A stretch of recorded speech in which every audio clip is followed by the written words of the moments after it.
Assalamualaikum Ibu Suna. Waalaikumsalam warahmatullahi wabarakatuh. Ya, bagaimana kabarnya hari ini Ibu? Alhamdulillah sehat-sehat.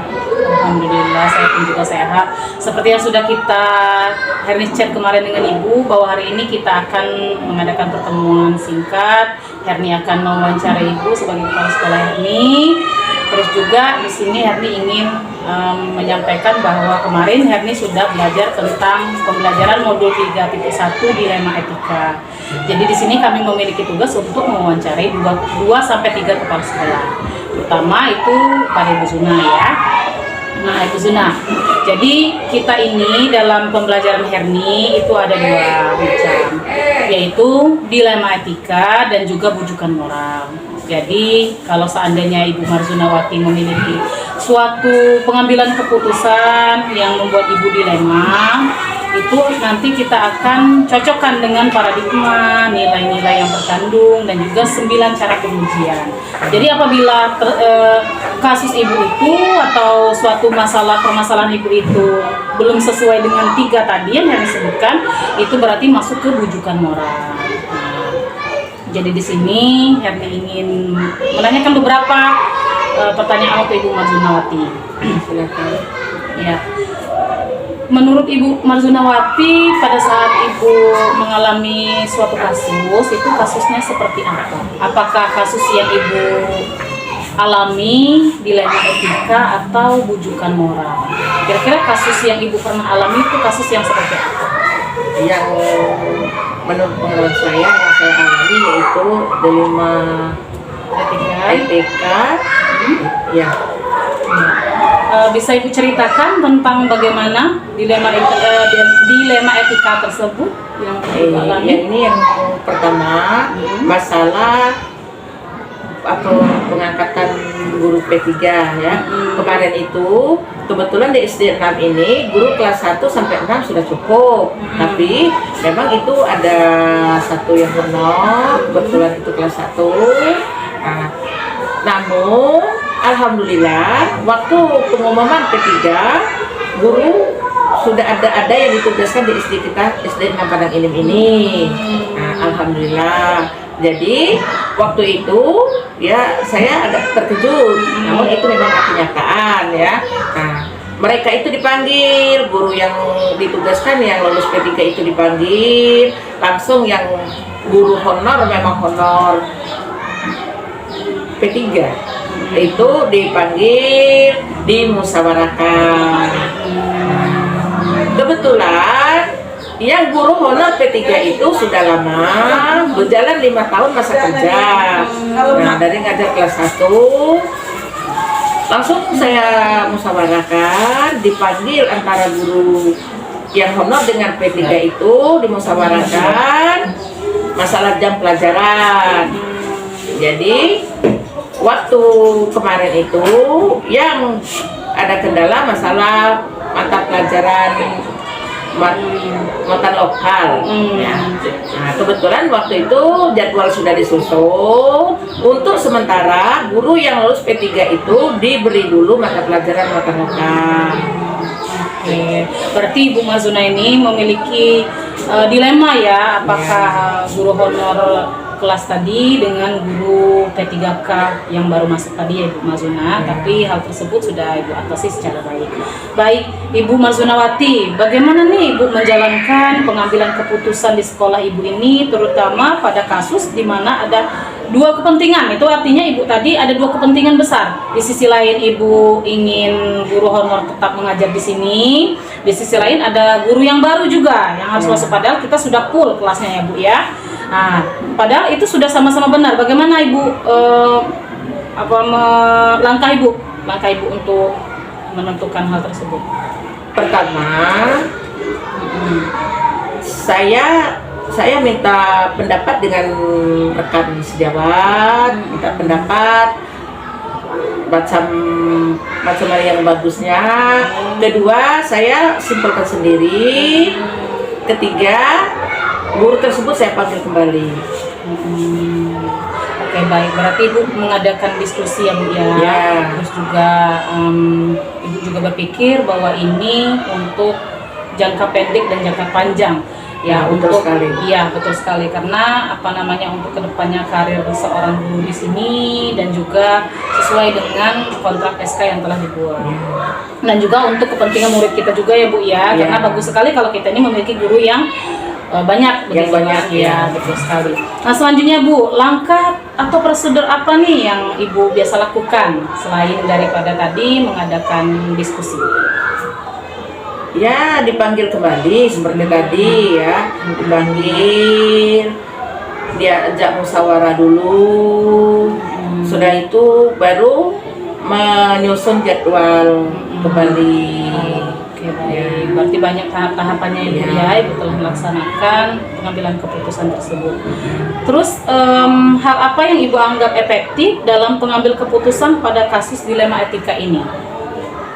Pada proses penyelesaiannya begitu. Oh, ini yang maksudnya di sini Yang efektif itu Ibu sama-sama tidak merugikan ya.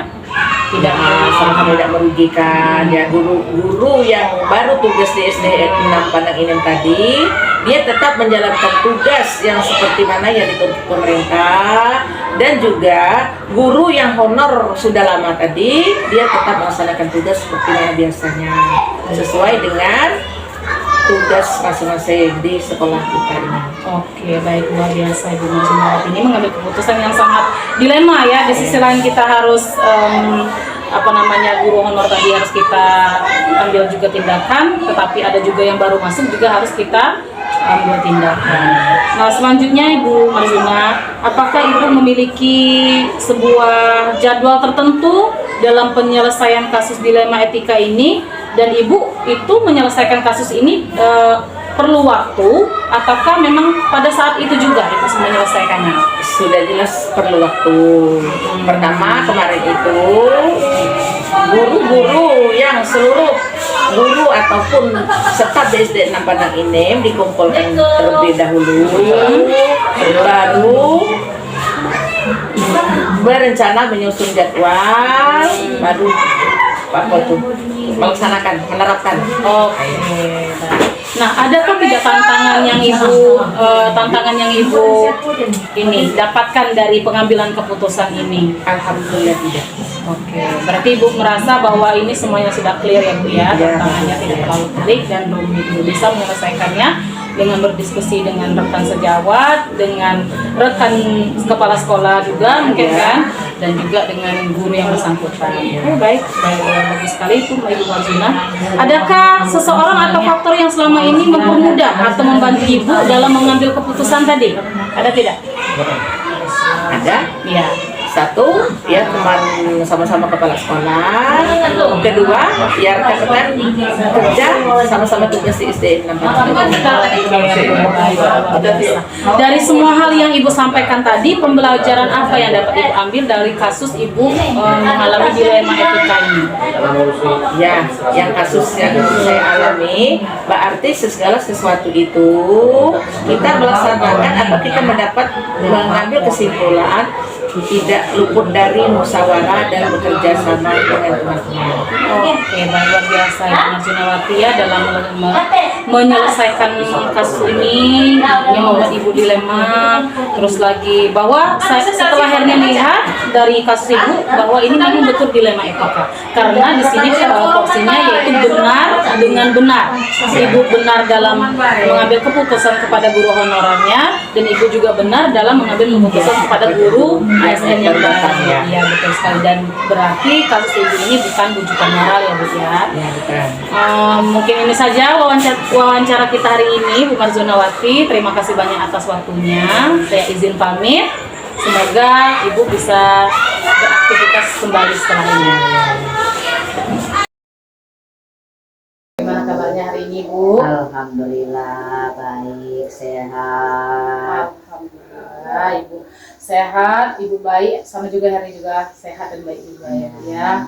Nah Ibu kemarin Herni sudah menghubungi Ibu Nida untuk kita melakukan wawancara.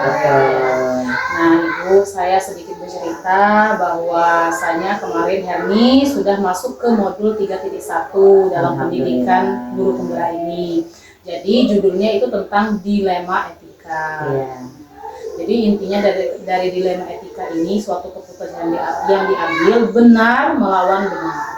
Tapi kalau ada lagi satu lagi namanya rujukan moral, Bu. Iya. Rujukan moral itu berarti kita harus bersangkut paut dengan hukum. Jadi ringkasnya Ibu Yanida, saya ingin Ibu dan Herni sharing mengenai apa sih kira-kira Ibu pernah merasakan tidak dilema atau sesuatu hal yang membuat Ibu sulit untuk mengambil keputusan. Kalau seandainya itu ada, Ibu Yanida boleh ceritakan kepada Herni. Iya, terima kasih Nak Erni telah mencari fakta di sini. Di sini selama Ibu menjabat itu temuannya itu sedikit, tapi itu keputusan yang sangat berat. Nah, terutama itu di zamannya sekarang ini anak-anak di sini, guru-guru di sini mengajarnya banyak itu. Kemudian ada penerimaan P3K. Mereka itu tahun kemarin lulus 4, tahun 23 ini juga lulus 4 orang. Pertama dia mendaftar itu kelas kami itu cukup 10 rombel. Nah, ketika mereka lulus, kebenaran ada satu guru yang masuk ke sini. Nah, jadi kelas kami otomatis berkurang karena siswanya berkurang. Kelas 6-nya berkurang, jadi kelas kami yang dulu 10 rombel sekarang menjadi 8 rombel. Dikarenakan itu ada anak yang lulus P3K, otomatis kami kelebihan guru waktu itu. Nah, itu saya mengalami dilema yang sangat berat. Bagaimana? Sedangkan mereka ini lulus otomatis di SD3 sudah kelebihan guru. Nah, jadi saya ke dinas, menemui dinas bagaimana caranya. Orang dinas bilang itu P3K tidak boleh pindah, PNS yang boleh pindah. Nah, jadi saya berpikir, saya ke BKD. Orang BKD bilang cari tempat sekolah yang kosong untuk PNS. Saya pikir-pikir, apabila saya memindahkan guru tanpa sepengetahuan mereka, saya akan merasa berdosa selama-lamanya. Sedangkan jabatan kami tidak lama. Jadi saya ambil keputusan mengadakan rapat di sekolah ini. Tindakan saya ambil rapat guru dengan P3K. Saya utarakan, mereka tahu sendiri bahwa kelas kita itu kurang, lebih. Tapi ada mata pelajaran untuk memenuhi jam mereka.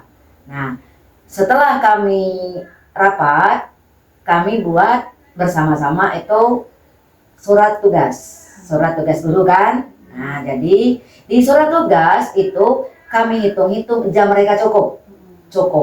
Untuk P3K itu dapat semua kelas, tapi mereka kurang jam. Nah, jadi kami itu ambil inisiatif bagaimana dengan anak P3K.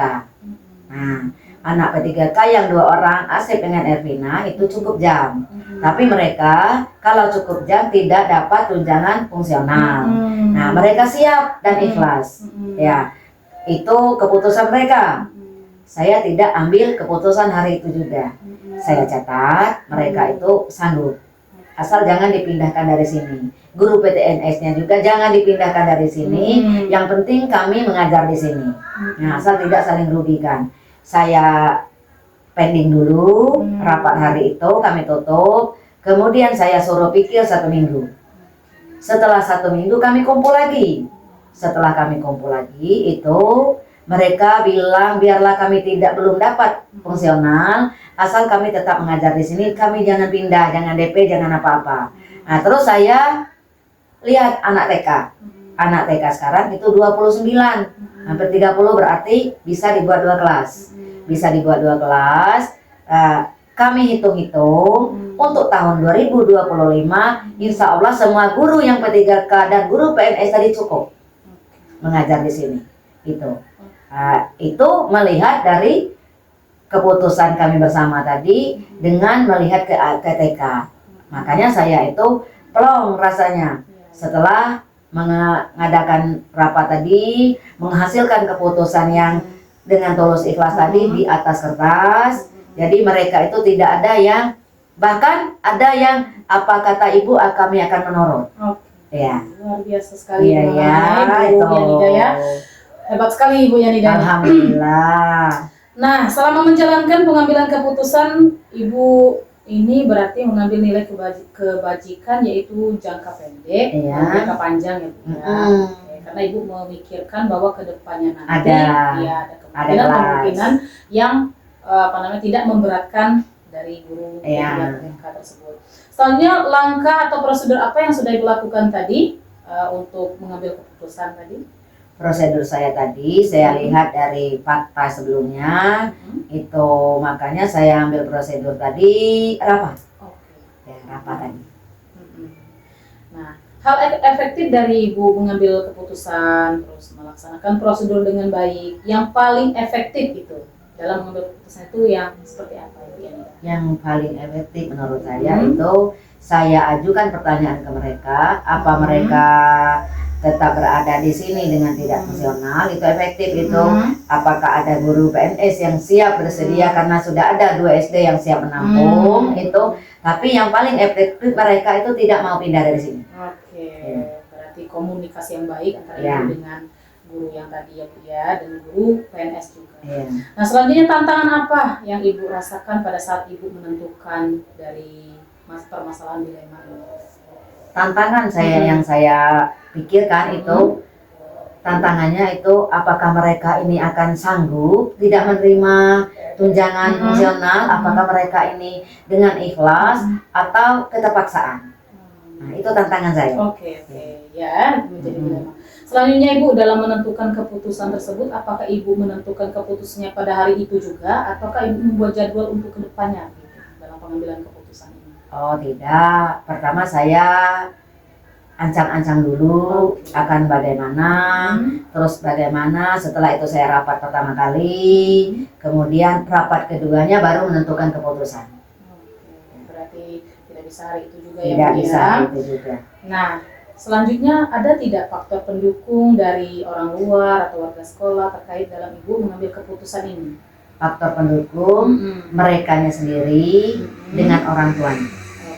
Ya, orang tua yang bersangkutan itu menghadap Ibu bahwa anaknya yang lulus P3K biar di sini. Luar biasa sekali Ibu ya, dan banyak sekali melibatkan berbagai pihak. Banyak. Luar biasa.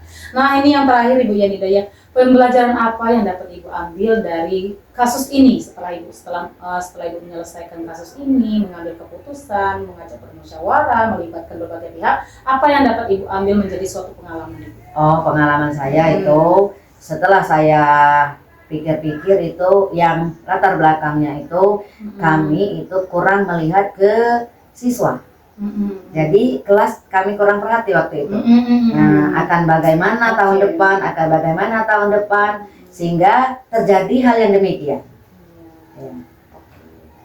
Jadi itu bisa menjadi pembelajaran Ibu agar nanti suatu saat kami lihat dulu lokalnya, kita analisis dulu ya, betul sekali Ibu. Tapi setelah Ibu menyelesaikan ini, bermusyawarah dengan baik, itu pastilah ada solusi ya. Dan juga kita memajukan murid-murid kita. Itu untuk kemajuan siswa kita. Iya, betul Pak, betul sekali Bu ya. Itu saja Ibu Yanida yang ingin saya wawancarai kepada Ibu. Terima kasih kepada Ibu Yanida yang sudah sharing mengenai kasusnya atau ceritanya, dilemanya, bahkan cara mengatasinya. Ibu sudah punya semua. Menurut Herni, Ibu sangat hebat sekali dalam menganalisa dan menentukan suatu pilihan. Mungkin hanya itu yang Herni ini sampaikan. Kita cukupkan pertemuannya. Semoga ke depan bisa bertemu lagi dengan Ibu. Terima kasih. Herni bisa sharing-sharing. Bertemu dengan anak Herni. Semoga kedepannya lebih sukses lagi. Amin, ya Rabbal Alamin. Kami izin pamit Ibu Yanida, terima kasih banyak ya Ibu. Iya, terima kasih ya. Jangan bosan-bosan. Baik, misi Bu. Assalamualaikum warahmatullahi wabarakatuh. Saya Ibu Herni Susanti. Kemarin pada hari Sabtu saya sudah melaksanakan wawancara kepada pimpinan sekolah, yaitu kepala sekolah saya sendiri dari SDN 6 Padang Enim dan juga kepala sekolah dari SDN 3 Padang Enim. Adapun kasus yang mereka alami, yaitu mereka telah menceritakan kepada saya bahwa mereka sudah bisa membedakan bahwa kasus mereka sudah termasuk ke dalam dilema etika, karena keputusan yang mereka ambil yaitu benar versus benar. Sedangkan kalau bujukan moral itu dia benar lawan salah. Jadi setelah saya melihat kedua kasus tersebut, saya sudah melihat dari baik dari Ibu Kepala Sekolah SDN 6 dan juga Ibu Kepala Sekolah dari SDN 3 bahwasanya mereka sudah menggunakan salah satu 4 prinsip dan juga saya melihat dari kedua kasus yang telah diceritakan kepada saya ini, yaitu sudah memakai salah satu dari 3 prinsip dan juga salah satu dari 4 paradigma dan juga sudah lolos dari 9 pengujian. Jadi sudah dipastikan bahwa kasus yang dialami oleh Ibu Marzunawati dan juga Ibu Yanidah ini sudah termasuk ke dalam dilema etika, karena dia sudah memakai paradigma, mereka sama-sama memakai paradigma jangka pendek lawan jangka panjang dan juga nilai berbasis peduli dan juga lolos juga 9 tahap pengujian, yaitu uji legalitas, uji intuisi, uji regulasi, dan juga yang lainnya. Pada saat wawancara, saya menemukan berbagai kesamaan dari kasus Ibu Marzunawati dan juga Ibu Yanidah ini, dan juga terdapat terdapat juga perbedaan dalam cara mereka untuk mengatasi kasus ini. Seperti pada kasus Ibu Marzunawati, itu sama-sama mereka itu membuat keputusan yaitu dengan bermusyawarah dan berkomunikasi yang baik.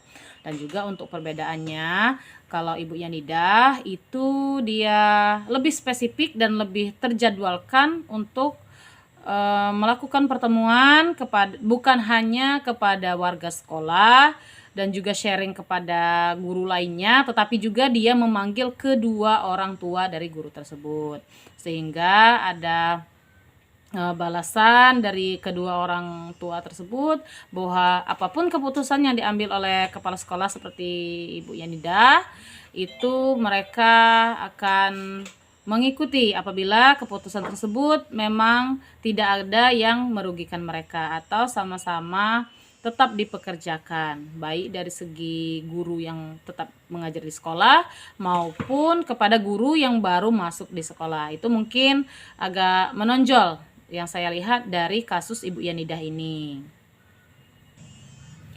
Dan juga untuk kedepannya mereka akan melakukan perencanaan, yaitu tetap terus berkomunikasi sama-sama Ibu Marzunawati dan Ibu Yanidah ini tetap berkomunikasi yang baik, melibatkan semua warga sekolah dan juga mengambil keputusan secara bersama-sama. Dan saya lihat dalam mereka mengambil keputusan untuk mengatasi dilema ini, mereka itu memiliki kepribadian masing-masing. Kepribadiannya bagus, kepribadiannya baik, dan juga mementingkan bukan hanya dari segi sekolah tapi juga mementingkan dari sisi individu tersebut. Dan bagaimana efektivitas yang telah mereka laksanakan, yaitu mereka telah melaksanakan bahwasanya yang bersangkutan sudah dia panggil, sudah dia tanya, sudah dia sharing, dan juga sudah dia berikan masukan yang terbaik buat mereka. Dan juga kepada guru yang ada di sekolah atau guru honor tersebut, itu juga mereka panggil, mereka diskusikan, dan juga mengambil inti dari apa yang harus mereka pertahankan dan kerjakan untuk mencerdaskan anak bangsa. Nah, setelah saya mengalami dan menjalani dalam mendengarkan kedua kasus ini, saya dapat mengambil kesimpulan bahwa sosok pemimpin memang harus menjadi suri tauladan dan contoh bagi guru, warga sekolah, dan lainnya. Karena keputusan yang diambil bukan keputusan sepihak, melainkan adalah keputusan bersama. Nah, di sini saya mendapat pembelajaran bahwa saya apabila kedepannya mengalami dilema yang seperti ini, maka saya akan melakukan tindakan yang seperti Ibu Marzunah dan Ibu Yanidah lakukan, yaitu tidak mengambil keputusan secara sepihak, selanjutnya menerapkan salah satu dari 4 paradigma dalam pengambilan keputusan ini, melakukan 3 prinsip dan menerapkannya, dan juga melakukan 9 uji coba apakah betul yang saya alami nanti dilema etika ataukah bujukan moral. Nah, jadi kalau seandainya dilema etika, maka saya akan melakukan hal yang seperti Ibu Marzunah dan Ibu Yanidah lakukan, yaitu mengadakan musyawarah, mengadakan rapat, terus tuh memanggil kedua orang tua yang bersangkutan, walaupun mereka tidak terlibat secara dari dalam segi pendidikan, tetapi mereka juga turut andil karena itu adalah anak mereka. Itu sangat bagus sekali kalau menurut saya. Jadi kedepannya saya pasti akan banyak sekali merefleksikan diri dan bertanya dan sharing ulang, terutama kepada kedua sosok pemimpin ini. Karena yang saya lihat kedua sosok pemimpin ini adalah betul sosok pemimpin yang tegas kalau menurut saya dalam mengambil keputusan, tidak secara sepihak yang seperti yang saya ulang-ulang tadi dalam menentukan keputusan. Oh, dan juga di sini yang saya lihat itu untuk pengambilan keputusan tidak mereka atau kedua kepala sekolah ini ya lakukan sendiri, melainkan mereka itu mengatur jadwal dan juga merencanakan bahwa pengambilan keputusan ini bukan keputusan yang secara mendadak atau tiba-tiba. Jadi mereka respon dulu, seperti pada kasus Ibu Marzunawati, itu ada guru honornya yang sudah lama mengabdi, terus ada guru ASN yang masuk, terus mereka tidak pada saat itu juga menentukan bahwa ini tidak boleh masuk, ini boleh masuk ataupun bagaimana, tetapi mereka menyikapinya dengan melakukan diskusi dari face to face begitu kan, antara kepala sekolah dengan anak buahnya. Begitu juga dengan Ibu Yanidah tadi. Jadi yang Ibu Yanidah ini dia juga menganalisa bahwa bukan hanya saat ini dia menentukan pilihan, tapi untuk jangka panjangnya. Jadi untuk dua guru ASN-nya tersebut, dia tetap pertahankan di sekolah dengan keputusan yang adil yang sudah mereka musyawarahkan. Dan juga untuk kedepannya dia sudah menganalisa bahwa nanti bakalan ada rombel lagi sebagai solusinya ya, bakalan ada rombel lagi untuk kedua ASN tersebut, sehingga kedua ASN tersebut itu akan mendapatkan kelas sesuai dengan yang mereka harapkan. Tapi untuk sekarang mereka cukup dulu untuk mengajar pelajaran muatan lokal. Jadi tidak ada yang sepihak begitu. Nah, dan juga untuk gurunya dia menyetujui keputusan dari kepala sekolah tersebut, karena bukan hanya untuk mereka sendiri, tetapi di sini tujuan dari dua kepala sekolah ini itu keputusannya akhirnya atau endingnya itu untuk mencerdaskan murid atau siswa atau peserta didik. Disitulah peranannya. Nah, jadi jangan jadikan yang dapat saya ambil juga, jangan jadikan kasus ini menjadi kasus yang rumit, karena selagi masih bisa didiskusikan, selagi masih bisa kita musyawarahkan, maka hal tersebut akan menjadikan diri kita tidak terlalu pusing dalam mengambil keputusan, dan juga bisa akurat dalam menganalisa kapan keputusan itu akan dilaksanakan dan kapan keputusan ini untuk diambil, seperti itu. Nah, pada kali ini saya memberikan analisis dan refleksi dengan membuat video. Nanti semoga artikulasi saya ini bisa dibayangkan, diterima, dan juga bisa dianalisa kembali apakah analisis saya ini sudah benar ataukah ada perlu penambahan.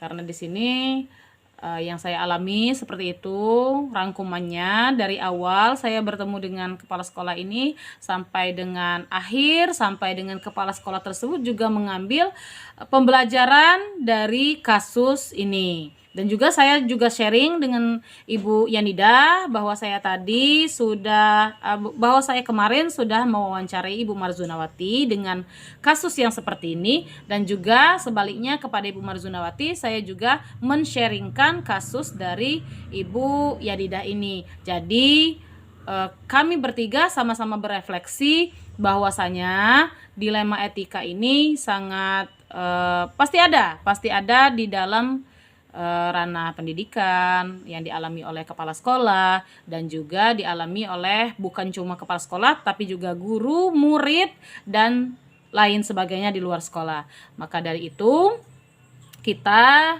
harus bijak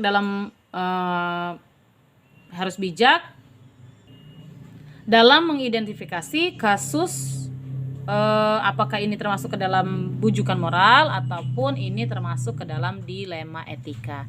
Jadi mungkin itu saja refleksi dari saya.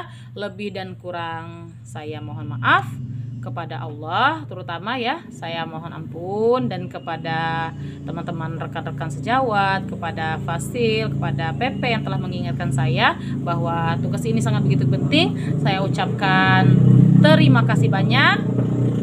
Dan saya akhiri. Assalamualaikum warahmatullahi wabarakatuh.